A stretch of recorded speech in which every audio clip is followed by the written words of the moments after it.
Assalamualaikum warahmatullahi wabarakatuh. Sobat religi Ruang Ariung si Cepot, salam si Cepot. Sarana informasi cerdas, elegan, praktis, orisinal, dan tepat. Podcastnya Kantor Kementerian Agama Kabupaten Bogor. Bagaimana kabarnya hari ini, sobat religi? Mudah-mudahan selalu sehat ya, dan selalu dalam lindungan Allah SWT. Amin. Amin. Amin. Sobat religi, sebagaimana program kita akan senantiasa memberikan informasi kepada masyarakat terkait tupoksi Kantor Kementerian Agama Kabupaten Bogor. Dan kali ini kita akan membahas seputar seksi PD Pontren. Apa itu PD? Bukan PD percaya diri ya, tapi pendidikan diniyah dan pondok pesantren. Alhamdulillah bersama kita telah hadir Bapak Kiai kita nih, Pak Dr. Haji Ade Sarmili MPD. Ya betul ya Pak Kiai ya, MPD ya? Nggak salah lah. Nggak apa-apa. Nggak apa-apa, salah juga katanya. Baik, nah bersama beliau kita akan kupas bagaimana sih tupoksi seksi PD Pontren, lalu kemudian program-program di tahun 2023 dan selanjutnya, serta harapan-harapan yang akan dicapai oleh seksi PD Pontren khususnya. Baik, langsung saja Sobat Religi ya, mungkin udah pengen denger nih. Beliau nih baru kali ini nih kayaknya diundang di podcast ya. Langsung saja Sobat Religi kita sapa beliau. Assalamualaikum Pak Kiai. Waalaikumsalam warahmatullahi wabarakatuh. Sehat ya? Alhamdulillah. Ini ngomongin Pak Kiai ini lumayan lama ya. Harus baca Yasin dulu. Oh pantas. Ya itu Sobat Religi, alhamdulillah beliau bisa hadir bersama kita sekarang nih. Seperti tadi saya sampaikan di awal, mungkin kita ingin tahu nih tupoksi dari PD Pontren gitu kan. Lalu terkait layanan digital dan yang lainnya, serta program-program apa saja dan harapan ke depan. Mungkin itu. Baik. Terima kasih Kang Cepot. Sobat religi yang mulia dimanapun Anda berada, bahwa salah satu tugas yang diembankan negara terhadap Kementerian Agama adalah tercatat dalam PMA terbaru Peraturan Menteri Agama nomor 19 tahun 2019. Ini sebuah peraturan yang sangat adaptatif, yang sangat reformis dan sangat menerima apa yang kemudian berkembang di masyarakat. Di antara yang diatur dalam PMA itu adalah bagaimana negara memberikan layanan terhadap lembaga-lembaga keagamaan yang muncul tumbuh subur di tengah masyarakat. Di antaranya adalah pondok pesantren, madrasah diniyah, dan taman pendidikan Al-Quran. Ini lembaga-lembaga non formal yang di-hire, hidup, tumbuh, berkembang. Itu karena ada masyarakat dan tokoh masyarakat yang mengelolanya. Berbeda dengan lembaga-lembaga pendidikan formal, di situ ada persyaratan-persyaratan formal, ada lagi negara hadir di situ untuk memberikan umbrel, memberikan payung terhadap lembaga-lembaga itu. Karena itu formal, maka semuanya berdasarkan catatan kenegaraan.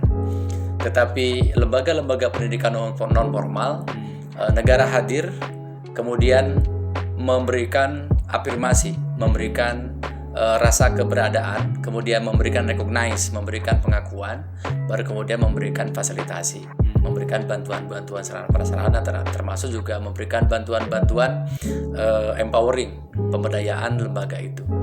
Nah, dalam PMA 19/2019 itu diatur bagaimana tugas dan fungsi seksi pendidikan diniyah dan pondok pesantren, selain juga sebagai pelayan bagi keberadaan masyarakat dan lembaganya, juga sebagai pelaksana teknis terkait dengan beberapa kebijakan yang telah diberikan oleh pimpinan di Kantor Kementerian Agama, terkhusus di Kabupaten Bogor.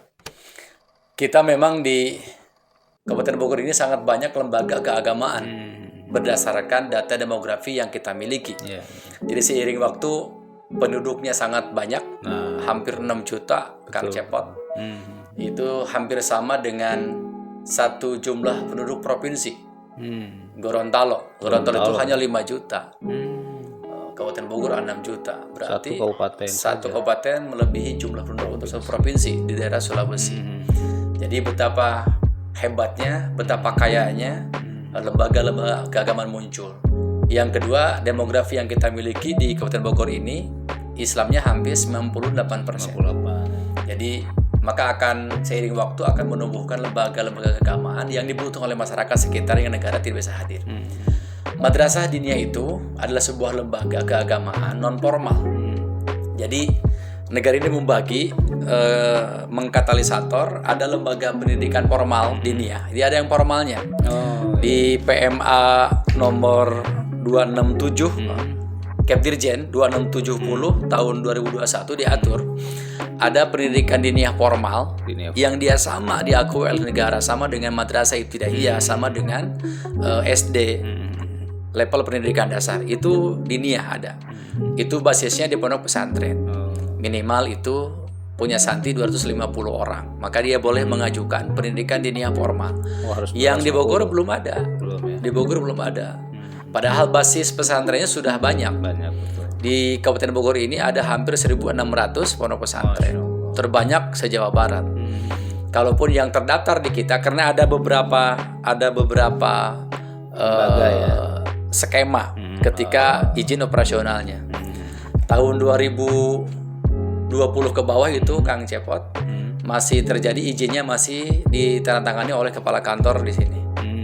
Jadi ada lembaga yang terdaftar di kantor kita, kemudian izin operasionalnya itu ditandatangani oleh kepala kantor. Itu amanah dari PP 55 2007. Jadi sebuah lembaga pendidikan diniyah itu wajib terdaftar di Kementerian Agama kalau dia punya santri lebih dari 15. Itu PP 55 2007. Kalau dia kurang dari 15 santrinya, maka cukup dia mendapat daftar. Tanda daftar saja dari Kementerian Agama. Jadi beda izin dengan terdaftar. Kalau terdaftar itu kan hanya terdaftar. Dia tidak mendapatkan blessing, penghargaan apapun dari negara. Bantuan. Jadi benar-benar dikelola mandiri ya. Kelola mandiri. Itu kalau santrinya kurang dari 15 atau dia program pendidikan diniyah. Jadi ada satuan pendidikan diniyah, ada program pendidikan diniyah. Oh, beda lagi tuh. Beda. Yang program itu yang ngaji malam. Ngaji dapang itu diniyah sebutannya, tapi bukan satuan pendidikan, tapi program pendidikan diniyah yang diajarkan hanya ilmu-ilmu keagamaan, atau ngaji malam, atau ngaji subuh, atau ngaji siang. Itu tidak punya kurikulum, maka namanya program pendidikan diniyah. Oleh negara diakui itu wajib terdaftar di Kementerian Agama. Kalau santri lebih dari 15 atau dia punya satuan pendidikan, maka wajib punya izin operasional. Mana itu? Yang diniyah awaliyah, yang diniyah wusta, dan diniyah ulia. Jadi ada tingkat dasar, menengah, dan atas. Itu wajib berizin dari Kementerian Agama. Itu yang satuan pendidikan. Itu diniyah. Yang ketiga ada namanya diniyah takmiliyah. Dia sifatnya komplementer. Dia hanya memberikan tambahan-tambahan pendidikan agama bagi anak yang mungkin tidak masuk di MI. Dia siap paginya sekolah di SD, siangnya diniyah. Itu namanya takmiliyah. Itu sifatnya komplementer dan suplementer. Jadi memberikan tambahan dan memberikan penguatan kepada anak didik di masa pendidikan supaya dia juga memahami agama. Kenapa begini? Begini Kang Cepot. Di negara kita itu ada hampir 60 juta masyarakat pelajar. Di negara kita 60 juta, berarti hampir 30% dari jumlah penduduk negara kita. Jadi kalau ada analisa mengatakan di 100 tahun kemerdekaan kita punya bonus demografi, itu sudah kita mulai hari ini sebenarnya. Ada 60 juta masyarakat pelajar, mereka yang sekolah di RA, TK, MI, SD, MTS, SMP, SMA, SMK, dan MA itu 60 juta. Tetapi ada sebuah ada sebuah jumlah yang jomplang. Ada hampir 54 juta mereka sekolah di sekolah umum. Itu 54 juta sekolah umum. Yang di sekolah agama itu hanya 6 juta. Dari 60 juta itu. Jauh banget kan? Ada disparitas. Ada perbedaan yang sangat tajam antara mereka yang sekolah umum dengan sekolah di agama. Nah, yang di umum ini kan kita kasihan. SD misalnya, itu hanya diberikan pendidikan agama hanya 2 jam 1 minggu. SMP 2 jam, SMA 2 jam, SMK 2 jam. Bahkan perguruan tinggi hanya tahun pertama. Disparitasnya sangat tinggi dengan madrasah. Kalaupun Dapodik memberikan waktu itu 3 jam di Dapodiknya. Tetapi existingnya, kenyataannya mereka diberikan pendidikan agama hanya 2 jam 1 minggu. Kalau di madrasah itu diberikan waktu dalam struktur kurikulumnya itu 13 jam. Ada pendidikan bahasa Arab, ada SKI, ada fikih, ada Quran hadis, ada akidah akhlak, sejarah Islam. Ada 6 pelajaran di madrasah itu yang dia menghunting, menyasar pendidikan keagamaan. Bayangkan dalam benak kita, betapa kayanya masyarakat Islam di Indonesia pemahamannya. Yang mereka paham agama, diajaran agama hanya 2 jam 1 minggu. SMP 2 jam, SD langsung ke SMP 2 jam lagi, SMP langsung ke SMA 2 jam lagi. Padahal agama lah hak yang paling asasi, sesuai yang paling fundamental dia pahami, tapi diajarkan hanya 2 jam 1 minggu.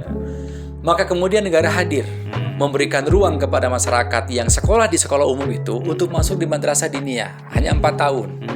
Diniyah ula untuk tingkatan SD, diniyah wusta untuk tingkatan SLTP 2 tahun, diniyah ulia untuk tingkatan SLTA 2 tahun. Jadi hanya memakan waktu 8 tahun.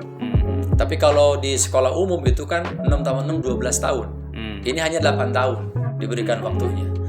Dan itu cukup untuk menyeimbangkan pemahaman pendidikan umum dengan pendidikan keagamaan. Walaupun sebenarnya kita tidak ada dikotomi antara ini pendidikan umum, ini pendidikan agama, tidak ada. Yang adalah fardhu ain, fardhu kifayah.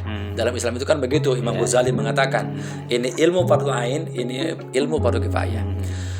Maka negara kemudian hadir memberikan ruang agar anak-anak yang bersekolah di SD, SMP, SMA itu juga masuk ke madrasah diniyah di sore harinya.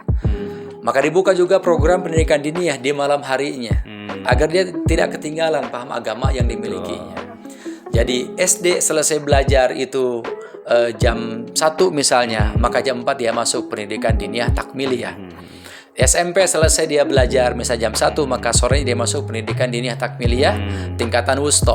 Kemudian yang SMA selesai misalnya sekolah jam 4, maka malam dia masuk tingkatan madrasah ulia. Ya, negara sudah menyiapkan kerangkanya, negara sudah menyiapkan konstruksinya agar kita tidak kehilangan pemahaman agama yang sangat asasi, yang sangat unggul itu. Itu yang pertama terhadap madrasah diniyah. Yang kedua ada madrasah diniyah formal (PDF).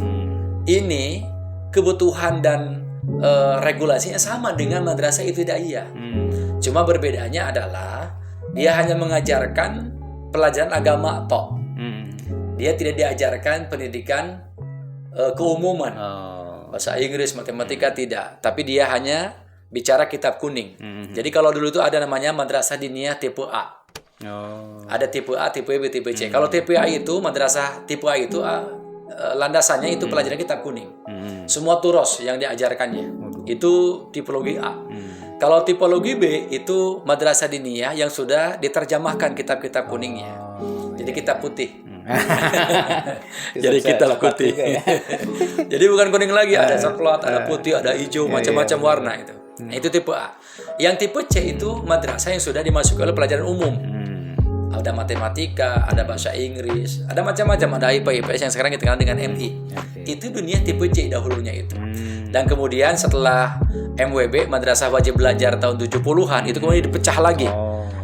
MI kemudian hanya mengakomodir dari 70% agama, 3% umum, sekarang menjadi 50-50. Jadi di MI itu kan sekarang ada pelajarannya hampir sama dengan SD, tapi ada muatan-muatan pendidikan keagamaannya yang beda dengan di SD, yang hanya PAI. Di madrasah itu hanya sejarah Islam, akidah, akhlak, fikih dan seterusnya. Nah, kekhawatiran kita adalah kalau masyarakat Indonesia hanya paham agama 2 jam 1 minggu, maka betapa kayanya pemahaman agama di negara kita kalau kita membiarkan terjadi orang Islam paham agama hanya 2 jam. Maka dia mudah kemudian menerima pemahaman-pemahaman yang sifatnya intranasional. Jadi impor dari manapun mudah masuk ke dalam pemahaman yang dimilikinya. Ada pemahaman baru masuk ke dalam dirinya, itu gampang. Nah, makanya dibentengi. Negara hadir kemudian agar masyarakat tidak terbawa ke pemahaman-pemahaman yang salah, pemahaman-pemahaman yang keliru, pemahaman-pemahaman yang absurd di tengah masyarakat itu.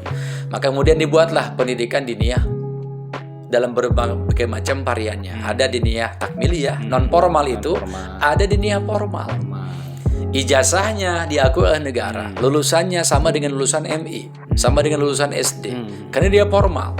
Cuma dia memang hanya konsentrasinya ansih mengkaji kitab kuning agama itu. Dan sekarang sedang dibuka oleh negara bagi pesantren yang ingin melaksanakan pendidikan diniyah formal. Tapi ada resiko berikutnya kemudian. Apa? Pemerintah sekarang sedang memoratorium atau menutup izin baru untuk PKPPS. Oh. Jadi pesantren itu ada namanya pesantren Salafi Ya. yang dia kaji kitab kuning Turos Ansih. Ada namanya Mu'adalah. Alhamdulillah. Itu sama sih kesetaraan juga Mu'adalah juga, cuma bahasa Arab. Mu'adalah itu bagi pesantren yang 6 tahun. 6 tahun. Itu rata-rata pesantren modern. Itu Mu'adalah dan diakui ijazahnya sama dengan ijazah pendidikan formal. Nah, yang ketiga itu ada namanya PKPPS. Pendidikan Kesetaraan Pondok Pesantren Salafiyah. Oh, kayak paket gitu ya. Kayak paket A, paket B, paket C. Itu ada di kita di Kementerian Agama ada PKPPS. Nah, ketika muncul sekarang pendidikan diniyah formal, negara akan memoratorium, akan menghentikan izin untuk PKPPS. diniyah untuk pesantren yang mengadakan PKPPS. Mereka harus nanti adaptasi untuk madrasah diniyah ke pendidikan formal. Tapi syaratnya itu minimal punya santi 250 berat juga gitu. Tapi syaratnya juga dia harus punya izin operasional pondok pesantren. Jadi kalau pondoknya belum punya izin operasional nggak bisa bikin diniyah formal, nggak bisa. PKPPS nggak bisa, Mu'adalah nggak bisa. Jadi pintu pertama izin dulu pondok pesantren. Ini madrasah diniyah yang dikelola oleh Kementerian Agama. Di Bogor ini ada hampir 2000 madrasah diniyah. Wow, luar biasa. Jadi dia tumbuh, eksis, berkembang di tengah masyarakat atas berdaya sendiri. Kita memang belum bisa hadir di sebuah madrasah diniyah untuk mengeksplorasi potensi yang dimilikinya. Kan ini didirikan atas dasar keikhlasan para kiai, para ajengan, para tokoh masyarakat. Ya, dulu mah sebutnya apa? Sekolah Arab. Sekolah Arab. Saya juga sekolah Arab. dulu waktu kecil itu. Sekolah Arab. Sekolah Arab. Iya, Sekolah betul. Arab gitu. Karena PP 55 itu memberikan payung tidak hanya bagi orang Islam, tapi juga memberikan payung bagi agama lain. Ada sekolah minggu, ada kapel. Itu diakui oleh PP 55 2007. Jadi negara tidak dalam memberikan kebijakan yang diskriminatif pada agama lain, tetapi juga memberikan payung pada agama-agama lain. Semua, ya, Itu PP 55. dilindungi ya. Jadi kalaupun menamakan diri dengan sebutan diniyah takmiliyah atau diniyah formal, agama lain pun diberikan ruang untuk berkembang seiring dengan memberikan pemahaman yang paling azasi yaitu beragama. Karena itu faktor internum. Jadi bahasan beragama itu ada namanya faktor eksternum, ada faktor internum.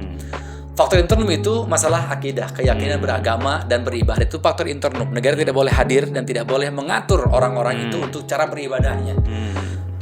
Islam beribadah harus begini, negara mengatur dengan undang-undangnya, itu nggak bisa. Kenapa? Itu faktor internum. Tapi negara mengatur faktor eksternumnya. Apa itu? Tata cara mendirikan rumah ibadah. Itu faktor eksternum. Maka negara hadir memberikan ruang untuk ditata dengan peraturan bersama dua menteri nomor 9 nomor 8 tahun 2006. Itu faktor eksternum yang diatur, bukan faktor internum. Nah, kembali kepada pendidikan, bahwa setiap agama kita juga diberikan ruang untuk mengatur faktor internum itu. Pendidikan adalah salah satu cara untuk bisa memperkuat faktor internum orang beragama. Maka muncul kemudian madrasah diniyah, madrasah keagamaan. Itu yang madrasah diniyah. Bagaimana cara mendaftarnya ke kantor itu kita? Benar. Ini banyak supaya yang nanya nih di ini nih Siap. di WA Center ya. Iya. Jadi ada persyaratan Iya, iya. ketika kita ingin mendaftarkan madrasah diniyah supaya negara mencatatnya. Tapi bukan ordonansi, bukan. Iya, iya. Bukan ordonansi, kan zaman penjajah, zaman Belanda. Mencatatkan sebuah lembaga kependidikan dalam catatan kenegaraan Belanda. Ini bukan, tetapi semata-mata untuk mapping. Pertama, mapping sarana. Ya. Jadi madrasah diniyah mana yang agak kurang sarana prasarana.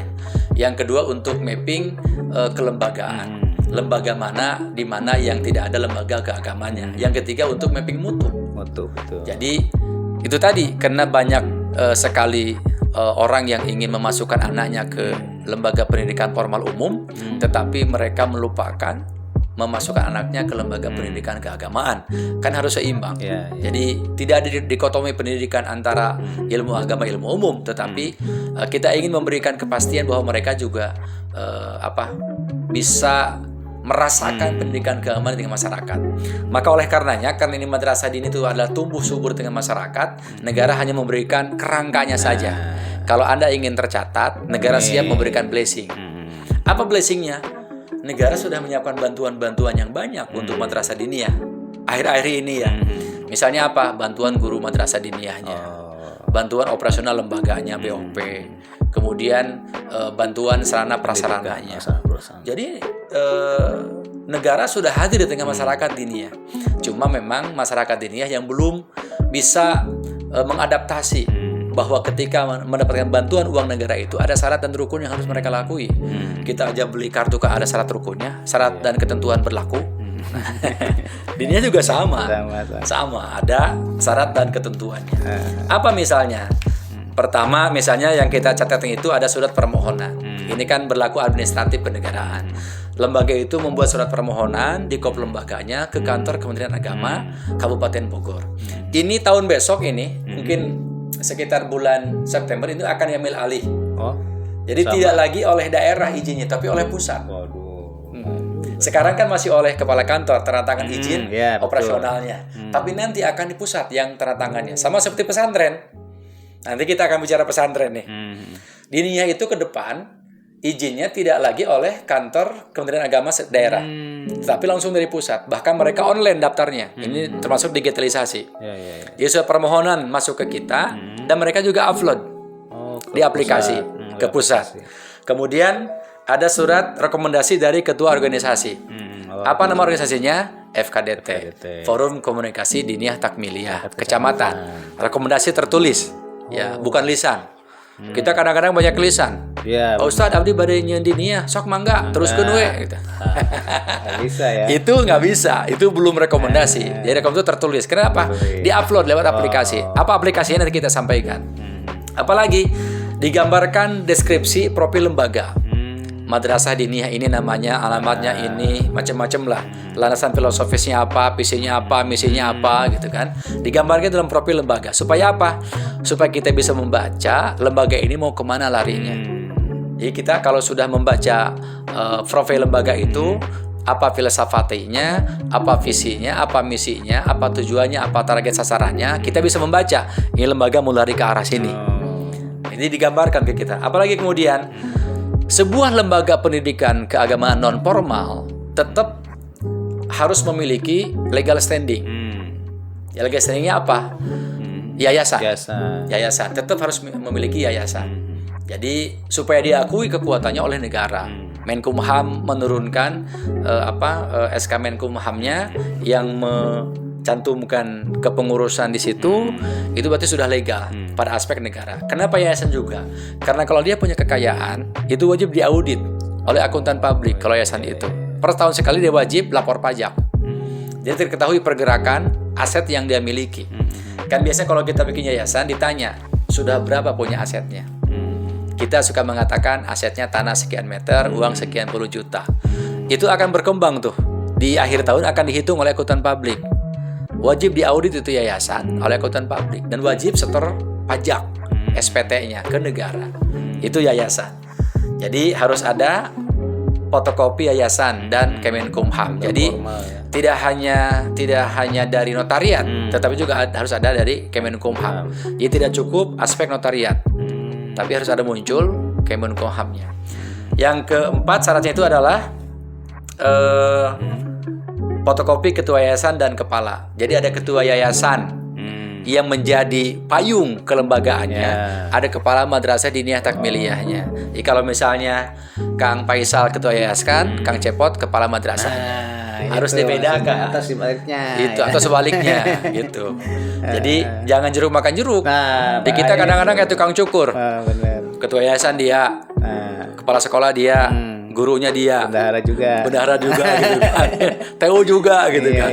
Itu tidak memberikan aspek pendidikan kepada generasi berikutnya. Jadi dibagi ada namanya distribusi tugas, distribusi kewenangan, supaya lembaga ini jalan. Jadi ketika satu orang wafat itu atau tiada atau berhalangan tetap, ada yang bisa meneruskan. Rata-rata Kang Cepot di kita ini sistemnya tukang cukur manajerialnya. Kepala yayasan dia, kepala sekolah dia, TU-nya dia, ngurus surat dia, yang daftar dia gitu kan. Ketika dia sudah tidak bisa memberikan kontribut terhadap lembaga ini, selesai.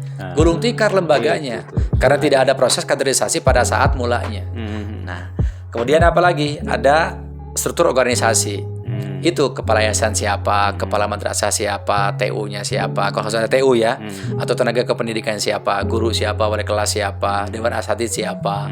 Itu digambarkan struktur organisasi. Tidak mesti dengan job description masing-masing. Cukup aja strukturnya saja. Jadi namanya struktur staf. Jadi hanya siapa kepalanya, siapa guru, wali kelas dan seterusnya. Kemudian apa? Surat pernyataan integritas. Nah, ini nih. Ini integritas itu artinya bahwa dia siap ber-NKRI. Oh, itu betul. Karena banyak sekarang ini lembaga-lembaga pendidikan yang tidak siap ber-NKRI. Jadi artinya ini itu harus aman regulasi, aman NKRI, aman syar'i.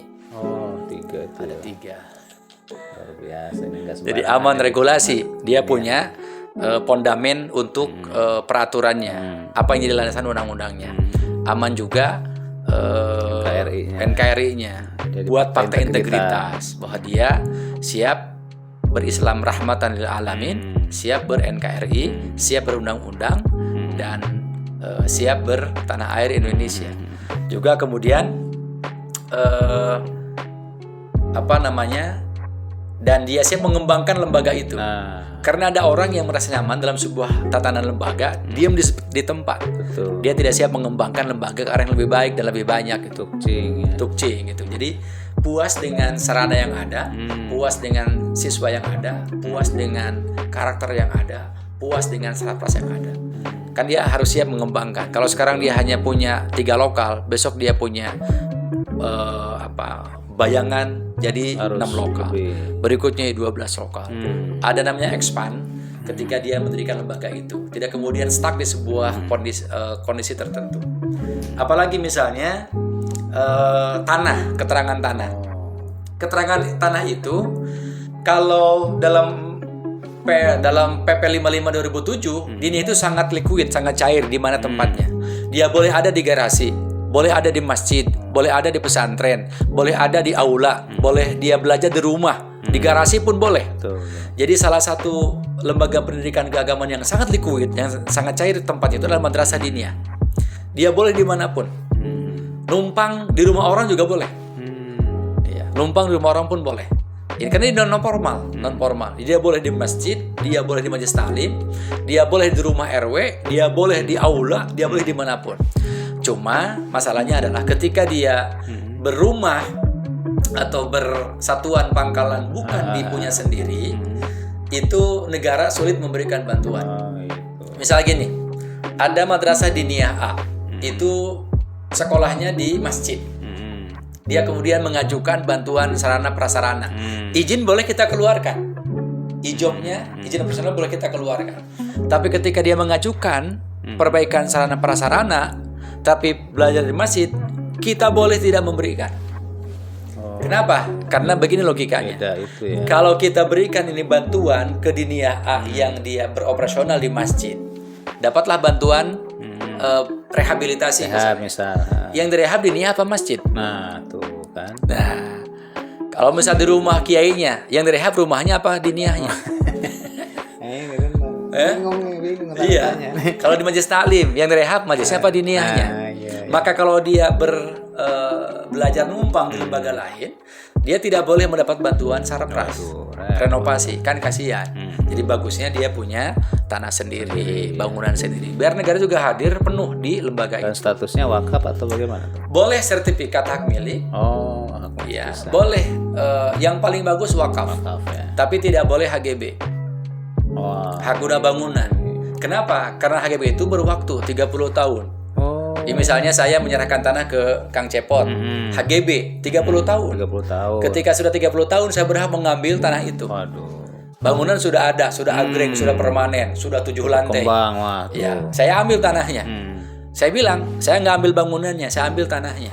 Sama aja bohong. Jadi kalau bisa tanahnya tanah milik pribadi atau wakaf.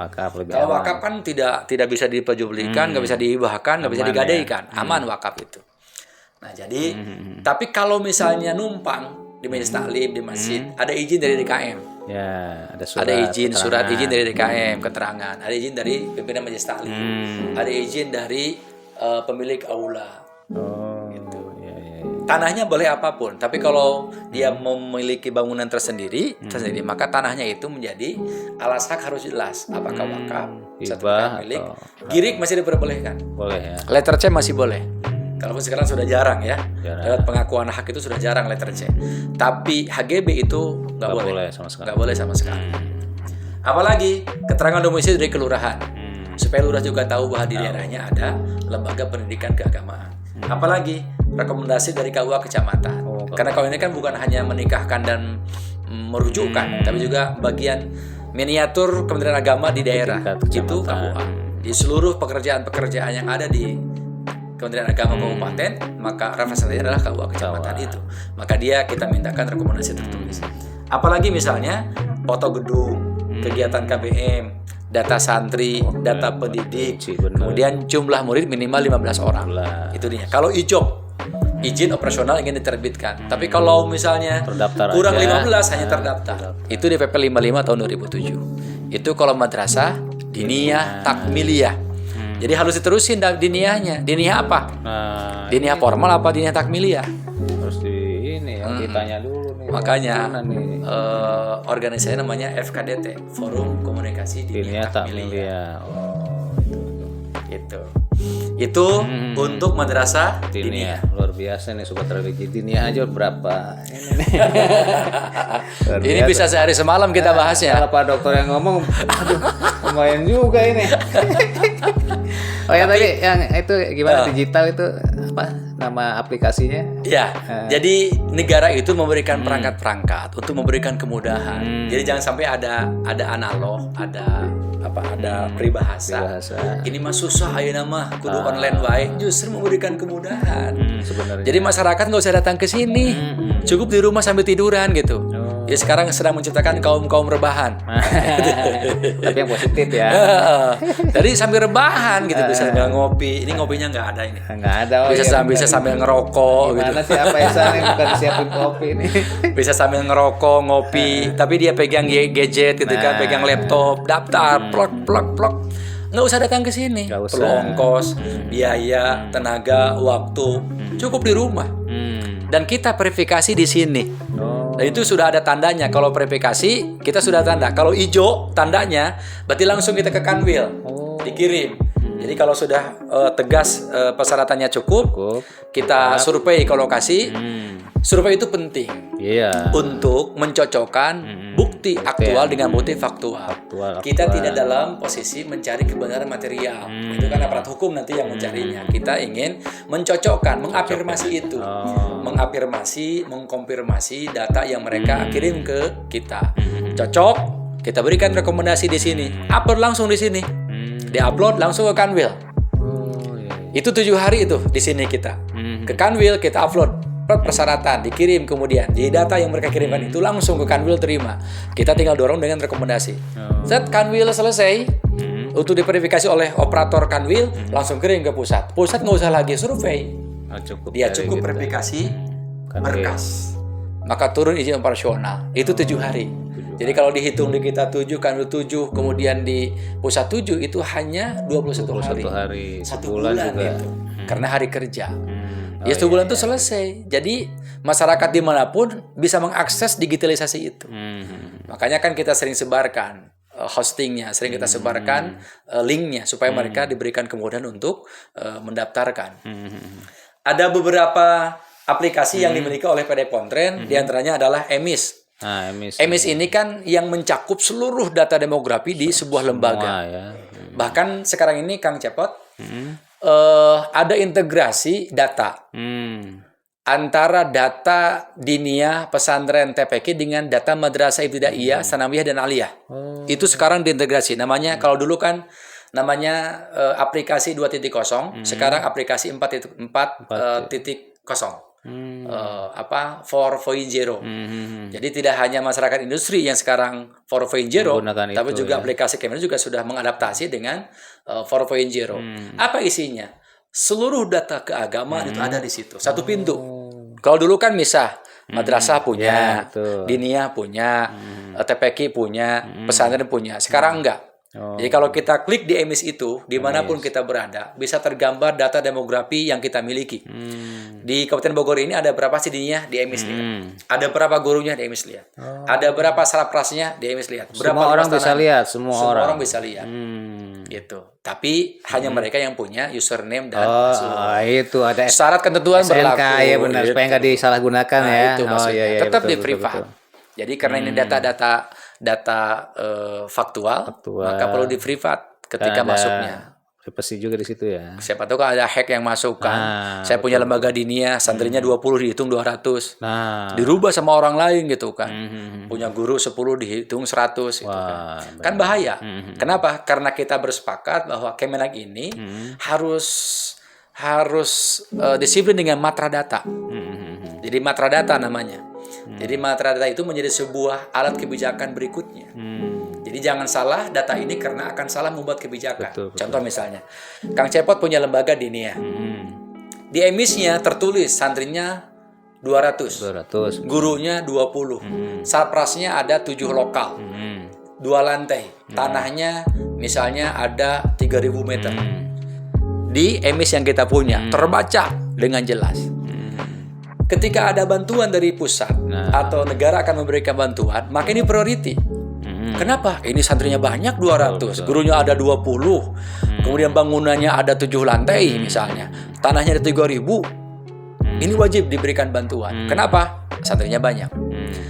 Tetapi ketika negara sudah memberikan kebijakan untuk memberikan blessing, penghargaan, bantuan kepada lembaga itu, ternyata existingnya santrinya cuma 2 orang.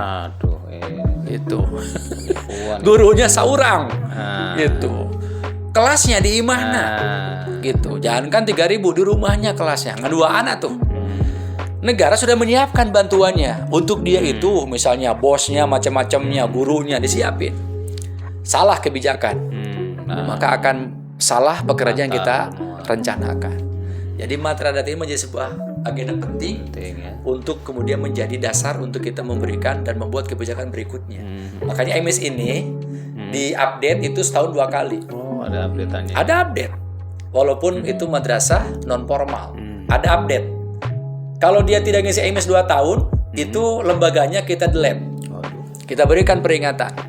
Ya serius, mau lihat lembaga. Gitu. Tapi nanti ada pemberitahuan dulu. Ada pemberitahuan. Jadi kalau misalnya dia tidak bisa mengupdate emisnya, kita tanya lewat operatornya, karena operator yang suka masukin data itu. Kita data, kenapa ini tidak update datanya? Sudah sekian tahun, ini sudah setahun, 2 semester tidak bergerak datanya. Sama seperti ketika daftar 2T2W gitu. Apa nggak ada yang daftar lagi? Nah, kita nanti konfirmasi ke lapangan. Ini lembaga masih ada nggak? Kalau misalkan nggak ada, kita bikin berita acara bahwa lembaga ini sudah tutup. Kenapa wajib ditutup dan wajib pakai berita acara? Karena nanti negara akan membuat kebijakan berikutnya. Itu. Jangan sampai kemudian nu hiji ngaherinan. Betul. Itu. Harusnya yang nomor 1 itu bukan dia, jadi dia nomor 1. Kenapa? Datanya nggak diupdate. Masih ada ya. Maka emis ini sekarang menjadi aplikasi yang integrasinya dengan madrasah juga terintegrasi. Jadi sekarang kalau Kang Hasan klik pengen madrasah dinia A, tergambar semua demografinya. Ada alamat di mana, guru siapa saja gitu kan. Yang kedua, kenapa ini mesti diupdate? Karena guru dinia ini sangat cepat perputaran pergantiannya. Karena guru dinia kan keterikatannya sangat cair, dinamis. Gurunya sekarang si A, kemudian nikah, dibawa pindah, gitu kan? Karena nggak ada ikatan, nggak ada NUPTK, nggak ada long list masuk sertifikasi, nggak ada dinia itu. Akhirnya ketika nikah dibawa ke Salakina, gitu kan? Nggak diupdate. Negara ngasih bantuan tuh, kan sekarang kita dapat bantuan dari Pemda itu sekian rupiah untuk sekian ribu guru atas dasar mandatori dari Perda, dapat bantuan. Nah itu kita update, misalnya tahun kemarin Kang Cepot dapat bantuan 750.000. Tahun besok Kang Cepot sudah nggak ngajar lagi, tapi karena nggak diupdate ini di emis, kita ngasih bantuan terus ke Kang Cepot, padahal sudah nggak ngajar. Kan menjadi sebuah persoalan baru. Apa itu persoalannya? Memberikan bantuan pada orang yang tidak berhak. Kan pidana. Kita meniatnya bagus, tapi kemudian menjadi persoalan berikutnya. Maka emis ini menjadi sebuah kata kunci untuk tetap diupdate per tahun itu 2 kali. Semester. Sekarang tahun ajaran baru nih, ada update emis. Nah, bagi lembaga yang tidak mengupdate emis 2 tahun, kita berikan peringatan. Peringatan dulu. Peringatan, mau diupdatean lagi atau enggak. Kalau enggak, dicabut pakai berita acara. Supaya kita nggak disalahkan secara perdata. Kita mencabut izinnya tanpa konfirmasi. Tetap kita konfirmasi. Jadi 2 tahun kita ngisi emis, kita berikan peringatan. Itu emis. Jadi dulu nanti itu diharapkan hanya satu aplikasi. Hanya satu aplikasi di lembaga kependidikan, karena ini akan menggambarkan data demografi kependidikan di lembaga itu. Gitu. Nah itu supaya valid datanya maka ada ada update. Itu dalam rangka untuk validasi dan realisasi. Jadi data itu kan harus valid dan reliable. Jadi kalau valid doang nggak reliable nggak buat apa gitu kan. Jadi valid dan reliable. Itu yang pertama aplikasi yang ada di kita. Jadi siapapun nanti akan melihat data Dinia, pesantren dan TPQ itu melihatnya ke emis. Kalau sekarang itu masih parsial. Kalau untuk TPQ ada namanya Sibdar PQ, Sistem Pelayanan Tanda Daftar Pendidikan Al-Quran. Itu Sibdar daftarnya. Kalau pesantren ada namanya di Sitren. Sistem Informasi Tanda Keberadaan Pondok Pesantren. Sitren. Ya. Sekarang masih di situ tuh. Nanti semua lewat emis. Semua. Nah, termasuk untuk mendapatkan bantuan pondok pesantren itu lewat SIMBA. Sistem Informasi Manajemen Bantuan. Di Dinia, pesantren, TPQ kalau pengen bantuan itu lewat aplikasi namanya SIMBA.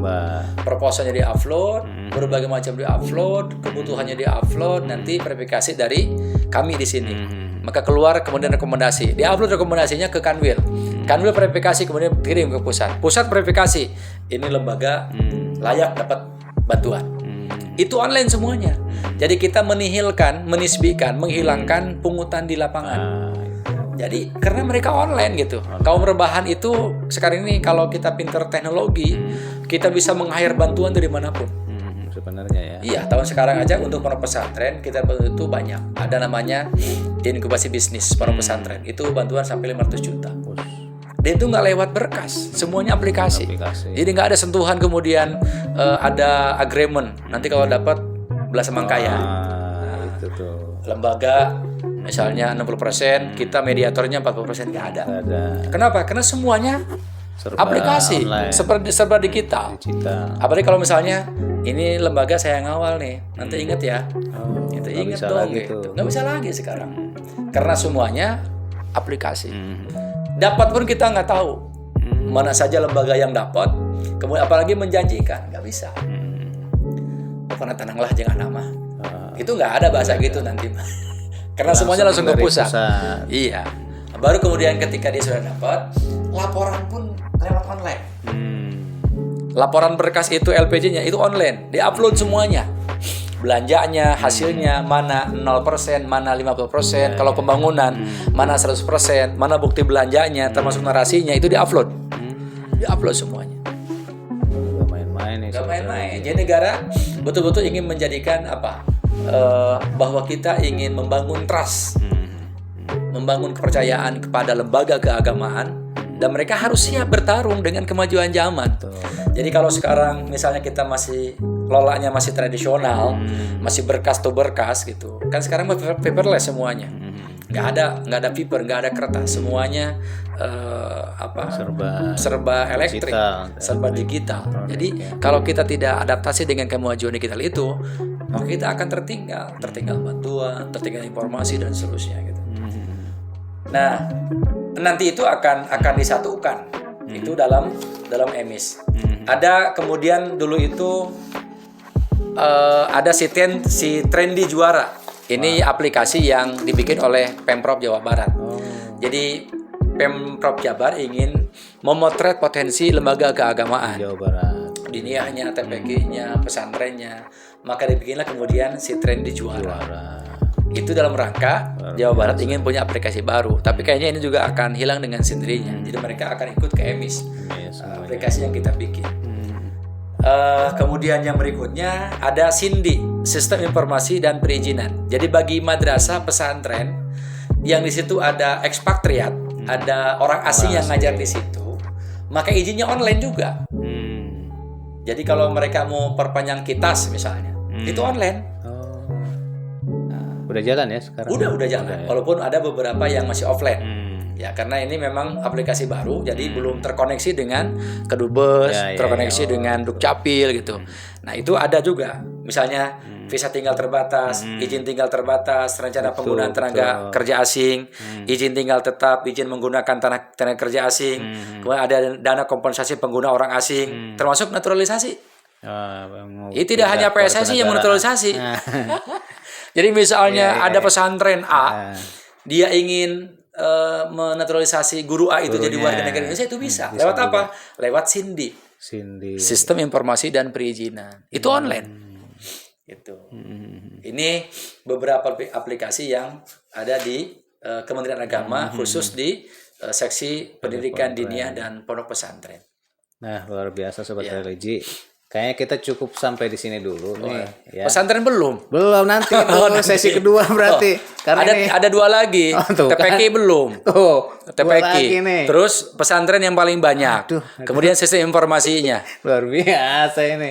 Bisa sehari semalam ini nih. Iya. Makanya kuotanya biar banyak. Baik, Sobat Religi, mohon maaf sekali nih kita cut dulu ya pertemuan kali ini. Kita lanjutkan dengan sesi 2, sesi 3 nanti. Ini luar biasa nih, kita banyak pencerahan dari Pak Kiai kita ini. Siap. Dan Pak Kiai, terima kasih sementara nih. Siap, hatur nuhun Kang Cepot. Saya minta Pak Kiai akan waktunya nanti. Siap. Karena ini tadi baru nanti bikin janji seminggu baca Yasin 2 kali. Sekarang baca Yasin sekali ya. Cukup ayat pertama Yasin. Baik, terima kasih. Masih bagus kalau Yasin. Kalau Yasin. Yasin. Atau Yasin. Bahasa Indonesia. Iya, Pak. Bahaya itu ya, lain lagi maknanya. Baik, Pak Kiai, terima kasih. Sobat Religi, terima kasih atas atensinya. Kita lanjut kembali di pertemuan sesi kedua dan ketiga. Terima kasih. Assalamualaikum warahmatullahi wabarakatuh. Waalaikumsalam warahmatullahi wabarakatuh. Salam si Cepot. Salam Cepot.